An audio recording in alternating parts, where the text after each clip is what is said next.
Guys welcome back to Janvi's vlog અને મસ્ત સવાર પડી ગઈ છે અને 9:30 વાગી ગયા છે અને આપણે ઉઠી ગયા છે, મસ્ત ફ્રેશ થઈ ગયા છે અને હવે નાસ્તો કરવાનો છે અને જવાનું છે આજે શૂટ ઉપર. કેમ કે કાલે તમને બધાને ખબર છે મારે શૂટ ઉપર જવાનું હતું, પણ વરસાદ એટલો હતો કે હું શૂટ ઉપર નહોતી જઈ શકી. એટલે આજે કન્ટિન્યુ મારે 3 થી 4 શૂટ છે એ કમ્પ્લીટ કરવાના છે, એડવર્ટાઇઝવાળા છે.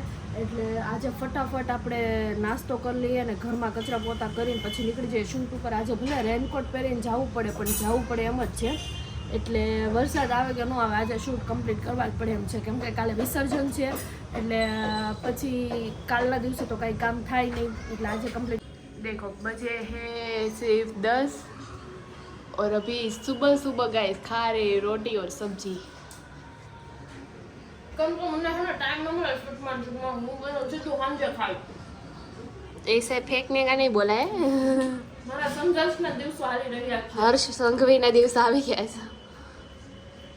સંઘર્ષ કીધું સંઘવી. રોટલી શાક અને એની યારે ચા અને હજી ગાંઠિયા લઈ છે શાયદ. યસ મિત્ર ગાંઠિયા. રાતનું ભોજન આપી દેવી હારે. નહીં થેન્ક્સ. જો ફાઇનલી રેડી થઈ ગઈ છું અને હવે જવાનું છે મારે શૂટમાં અને લાલુભાઈ આપણા બાર ગેટની બહાર વેઇટ કરે છે. તો રેડી થઈ ગઈ છું અને હવે જાઉં. જો પર્સ લઈ લીધું છે અને હેલ્મેટ પહેરીને હાલો આપણે વહેતા થાય, કેમ કે બહુ મોડું થઈ ગયું છે. તો ચાલો. જો ગ્લોબલ માર્કેટમાં અમે લોકો પહોંચી ગયા છે અને સામે ઓલો લાંબો માણસ દેખાય છે તમને, કેવો ડોકી નીચી રાખીને બેઠો છે, અંબાતોય નથી. આમ જો લાંબો માણસ. તો અમે લોકો બોમ્બે માર્કેટમાં પહોંચી ગયા છીએ, શૂટિંગનું જે લોકેશન છે એ જગ્યા પર. અને લાલ્યો જો હેલો જાય છે, ઉત્સાહ બહુ છે અને સમજો તમે કામમાં.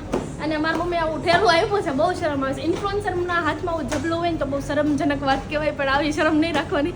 રેનકોટ છે, વરસાદ આવે ખોટા ભીના થઈ જાય. એટલે હાલો ઉપર પહોંચી ગયા છીએ અને અહીંયા શૂટ લઈ લઈએ. જો હું તમને લોકેશન બતાવું. હાલે ચૂપ હોય, શરમય ન હોય, એટલે જબલું લઈને શૂટિંગમાં જાઉં છું. એ લોકોને એક્સેપ્ટ કરવું હોય તો કરે, ન કરે તો કાંઈ નહીં. આપણે શું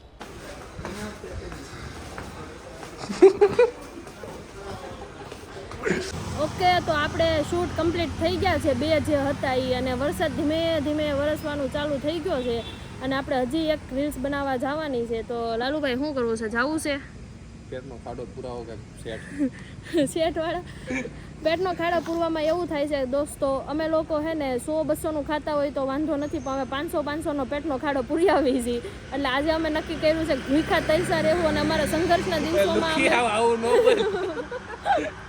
હવે અમારા સંઘર્ષના દિવસો પસાર કરીશું. અને અત્યારે આપણે શૂટ કમ્પ્લીટ કરી નાખ્યું છે અને બહુ મસ્તીના લોકેશન ઉપર ઊભા છે, પણ વરસાદ આવે છે. હવે જેવો જુરું હું આ રોડે ટિકટોક બનાવતી છપરી થઈને કેતો ખરા તું છપરી બરોબર. છપરી થઈને ટિકટોક બનાવતી. બાકી આપણે હવે શું કહેવાય, મસ્ત કંઈક ખાશું અને પછી પાછો વિડીયો બનાવવા જાશું.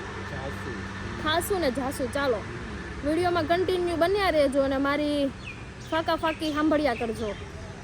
હમણાં બોલાય છે તાળીબેન ફોન ઘુમાડે છે અને વાગી ગયા છે રાતના 10:30 અને હું પણ ઘરે આવી ગઈ છું. અને વરસાદ બહુ હતો એટલે આજે વ્લોગ બિલકુલ લેવાનો નથી, થોડોક વ્લોગ લેવાનો છે.